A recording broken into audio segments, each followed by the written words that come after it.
Non, pas du tout. J'avais ma prof de mathématiques qui m'a dit « Ne faites pas une mauvaise école d'ingénieur, faites médecine ». Et c'est elle qui a emporté la décision. Parce que je trouvais ça bien d'avoir un contrôle manuel de ce que l'on faisait et de ne pas être que dans du raisonnement.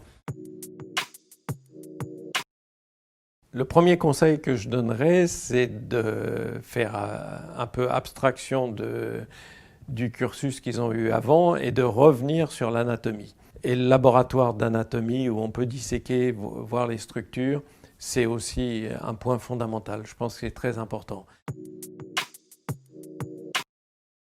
C'est un professeur de neurochirurgie qui me l'a donné et qui m'a dit « On ne peut pas soigner ses malades et sa réputation en même temps. Il faut choisir. » Et je pense que c'est fondamental.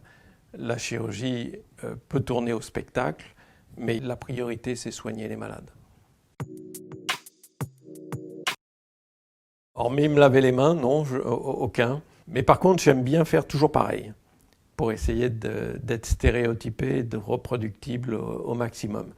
Et cela d'autant plus quand j'étais chef de clinique et que j'avais des internes avec moi. Et pendant une période où j'ai eu des fellows qui venaient se former à Annecy, j'aimais bien leur montrer toujours la même chose et être très systématique dans mes explications pour qu'ils puissent progresser. Je pense que c'est le meilleur moyen de progresser, c'est de faire toujours pareil. Et au bout d'un moment, quand on voit les erreurs qui se reproduisent, on arrive à les corriger. Quand on veut changer sa technique en permanence, on n'arrive plus à savoir ce qui est bon et ce qui est mauvais. La chirurgie, je pensais à un compagnonnage complet. J'ai eu la chance de connaître des très grands médecins puisque j'ai été étudiant hospitalier chez Jean Burger, un énorme service de néphrologie parisien. L'homme qui m'a surtout marqué en chirurgie, c'est Pierre Rigaud, dont j'essaye de respecter ce côté rigoureux en permanence dans ma pratique. Et puis mon maître Yves Allieux, à qui je suis resté très attaché, il était brillant. Et dans la chirurgie, quand on peut être brillant, alors là, on atteint l'apothéose.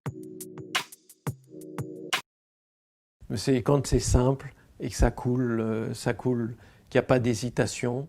Je me rappelle une de ces maximes qui était « j'ai horreur de faire 2 fois le même geste ».